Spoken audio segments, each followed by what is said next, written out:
Yahobu, Bapak Ibu Pendeta, Sinenge, Majelis dan warga Gereja Amin, ini adalah channel YouTube Sinode Gereja Amin.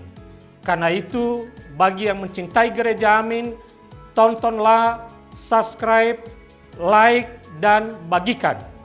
Gereja Amin yang tangguh, mandiri, dan peduli. Tuhan Yesus memberkati.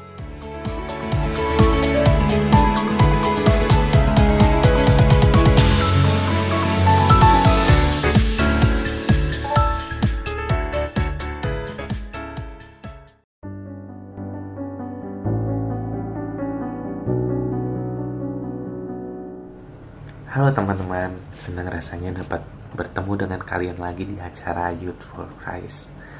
Hari ini tema kita adalah memaafkan, dengan landasan tema dari Kisah Para Rasul 16 ayatnya yang ke-35 sampai yang ke-40. Sebelumnya marilah kita bersatu dalam doa.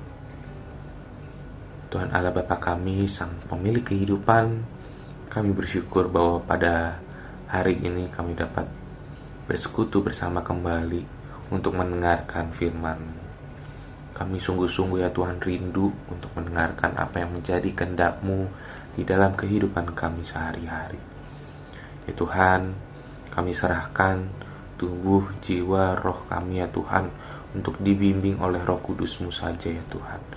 Biarlah kami dapat mendengarkan dengan sungguh-sungguh, dengan hati yang terbuka, dengan kesungguhan hati ya Tuhan.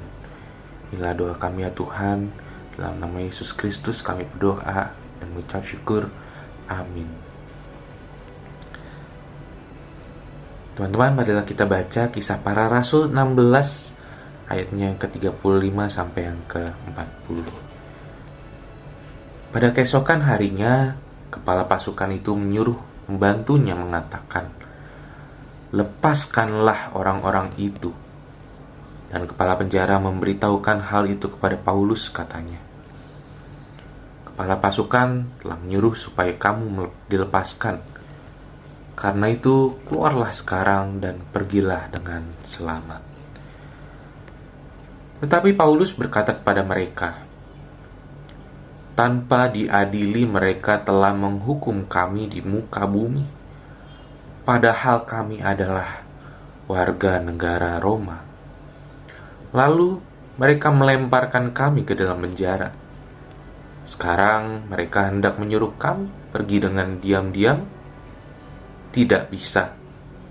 Biarlah mereka sendiri yang datang melepaskan kami." Lalu pembantu-pembantu itu memberitahukan perkataan itu kepada kepala pasukan. Mendengar bahwa Paulus dan Silas adalah warga negara Roma, mereka menjadi takut.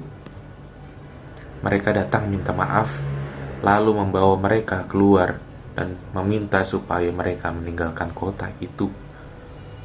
Mereka meninggalkan penjara lalu pergi ke rumah Lydia. Setelah mereka bertemu dengan saudara-saudara di situ dan menghibur mereka, Paulus dan Silas berangkat. Demikianlah firman Tuhan. Teman-teman, ada kalanya kita mengalami hal-hal yang tidak menyenangkan. Misalkan bertemu dengan orang yang selalu ingin mencari kesalahan kita. Meskipun kita sudah mengerjakan sesuatu dengan benar, tetapi selalu dianggap salah oleh mereka. Parahnya, sikap tersebut tidak berhenti sampai di situ saja. Mereka juga merencanakan hal jahat.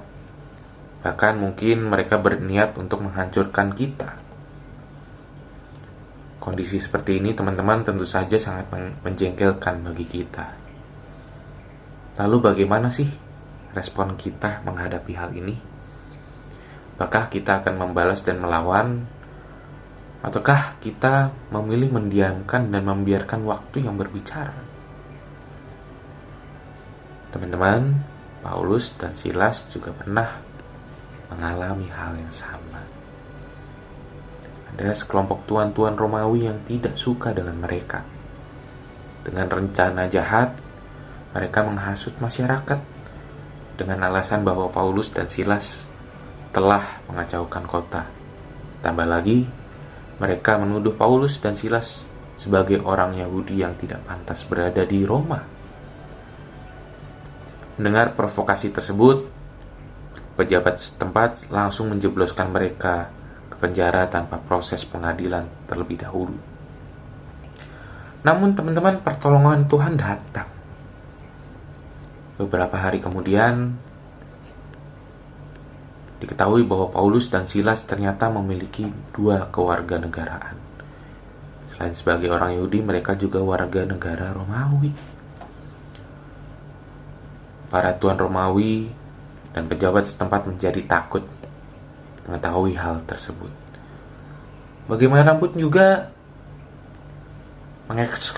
mengeksekusi seseorang tanpa peradilan, terutama sesama warga negara Romawi, merupakan kejahatan besar. Karena itu, para tuan Romawi dan pejabat tersebut meminta maaf kepada Paulus dan Silas.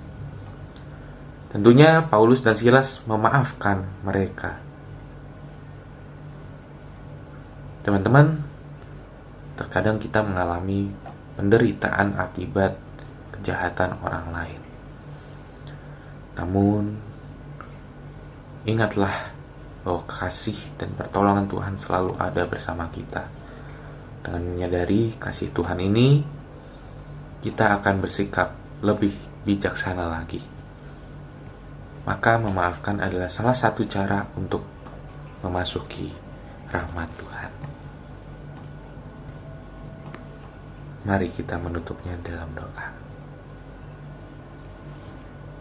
Puji syukur kami panjatkan kehadirat-Mu yang kudus ya Tuhan. Kami bersyukur atas firman Tuhan yang telah kami dengarkan pada hari ini ya Tuhan. Ya Tuhan, kami sadar bahwa diri kami masih dipenuhi oleh cacat celah ya Tuhan, terutama dalam hal memaafkan. Masih ada celah-celah dalam hati kami untuk tidak memaafkan orang lain, terutama orang-orang yang ingin melukai hati kami ya Tuhan. Ya Tuhan, kami memohon ya Tuhan, tuntunan-Mu ya Tuhan. Kami mohon, ajarlah kami ya Tuhan untuk terus bertumbuh dalam-Mu, untuk terus belajar memaafkan seperti Petrus dan Paulus dan Silas ya Tuhan. Biarlah kami terus bertumbuh hari demi hari hanya melalui firman Tuhan. Dalam nama Yesus Kristus, Putra-Mu yang kudus.